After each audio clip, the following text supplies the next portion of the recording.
Assalamualaikum warahmatullahi wabarakatuh.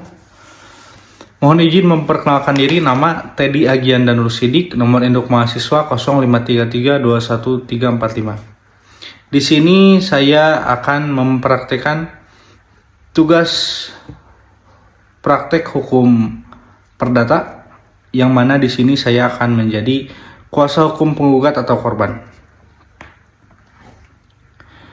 Yang Mulia Majelis Hakim, Saudara Penuntut Umum, Saudara Penasihat Hukum Terdakwa, serta hadirin sidang yang saya hormati.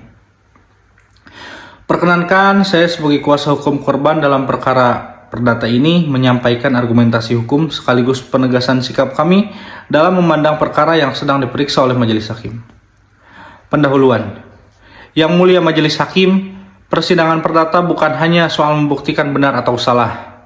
Persidangan perdata adalah panggung untuk mencari keadilan, itikat, dan tanggung jawab atas suatu perbuatan yang telah menimbulkan akibat hukum dan kerugian nyata bagi korban. Perkara yang kita hadapi hari ini menunjukkan bahwa perbuatan terdakwa bukanlah kehilapan biasa, melainkan tindakan yang dilakukan secara sadar yang mengakibatkan korban mengalami kerugian baik secara material, imaterial, fisik maupun psikis. Dalam sidang ini kami ingin menegaskan bahwa argumentasi kami dibangun berdasarkan fakta-fakta yang terjadi di lapangan dan fakta-fakta yang terjadi di persidangan, bukti-bukti dan kaidah hukum serta pidana yang berlaku. Fakta yang terungkap di dalam persidangan. Yang Mulia, sepanjang persidangan telah tampak jelas beberapa hal berikut, bahwa terdakwa telah melakukan perbuatan yang dilarang oleh undang-undang, bahwa dari perbuatan tersebut akibat nyata yang merugikan korban baik kerugian material, imaterial, fisik, dan psikis. Bahwa keterangan saksi-saksi saling bersesuaian dan memperkuat konstruksi kejadian.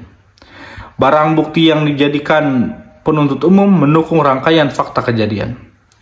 Terdakwa tidak menyangkal kejadian atau bahkan tidak menyangkal sekalipun bantahan tersebut tidak didukung oleh bukti yang kuat.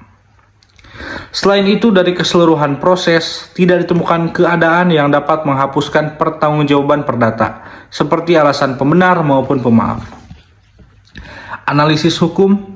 Yang Mulia Majelis Hakim, dalam unsur hukum perdata meliputi kaidah hukum tertulis maupun tidak tertulis, peraturan hubungan antar subjek hukum, serta bidang-bidang yang diatur seperti hukum orang, keluarga, benda, perikatan, dan waris. Unsur-unsur ini membentuk dasar hukum yang mengatur hak kewajiban antar individu dan badan hukum di masyarakat.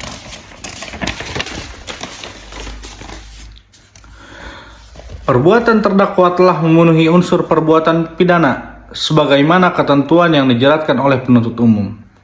Perbuatan itu melanggar hukum, memiliki unsur kesengajaan atau kelalaian, dan menimbulkan akibat yang dilarang.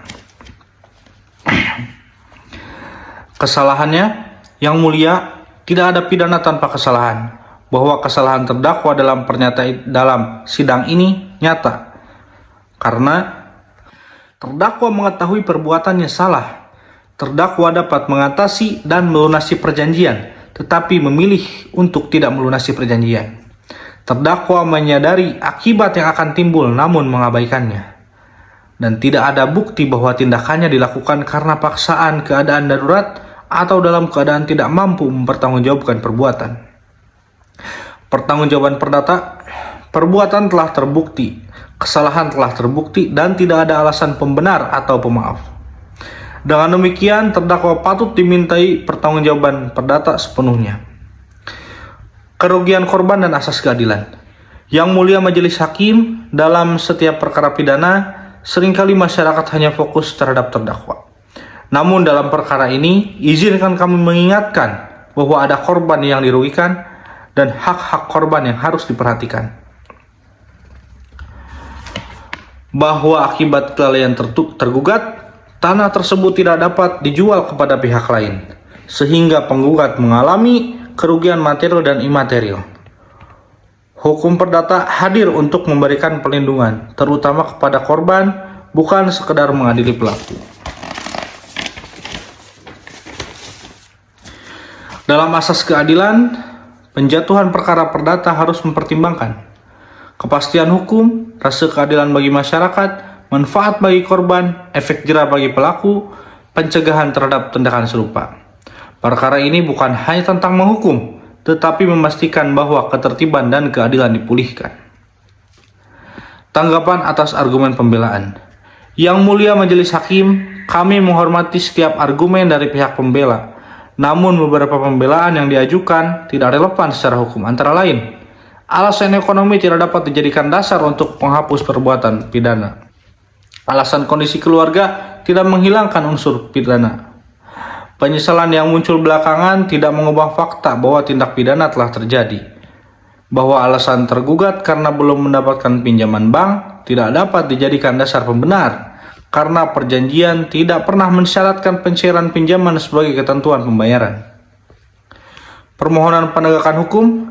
Yang Mulia, berdasarkan fakta persidangan, analisis unsur pasal, kerugian korban, dan pentingnya rasa keadilan, kami memohon agar Majelis Hakim 1. Menyatakan tergugat telah melakukan wanprestrasi dalam perjanjian jual beli tanah tanggal 15 Januari 2023. Yang kedua, menghukum tergugat untuk membayar sisa harga jual sebesar 700 juta rupiah beserta denda atau penalti sesuai perjanjian jika ada atau sesuai kelayakan hukum. Yang ketiga, sebagai alternatif menyatakan perjanjian batal karena kelalaian tergugat, serta tanah tetap menjadi pemilik penggugat. Uang muka dapat dianggap sebagai kerugian penggugat. Dan yang keempat, menghukum tergugat membayar kerugian material dan imaterial. Nilai dapat ditentukan dalam gugatan. Dan yang terakhir, menghukum tergugat membayar biaya perkara yang timbul dalam perkara ini. Penutup. Yang Mulia Majelis Hakim dan seluruh pihak yang hadir dalam ruangan persidangan ini, melalui argumentasi sepanjang persidangan dan naskah yang kami bacakan hari ini, dengan kesimpulan ini, penggugat sampaikan dengan harapan Majelis Hakim berkenan mengabulkan seluruh tuntutan penggugat demi tegaknya keadilan dan kepastian hukum. Keadilan bukan hanya milik pelaku, tetapi juga milik korban. Dan dalam perkara ini, korban menuntut satu hal yang sederhana: kembalikan rasa keadilan yang telah hilang. Demikian yang dapat kami sampaikan. Terima kasih. Assalamualaikum warahmatullahi wabarakatuh.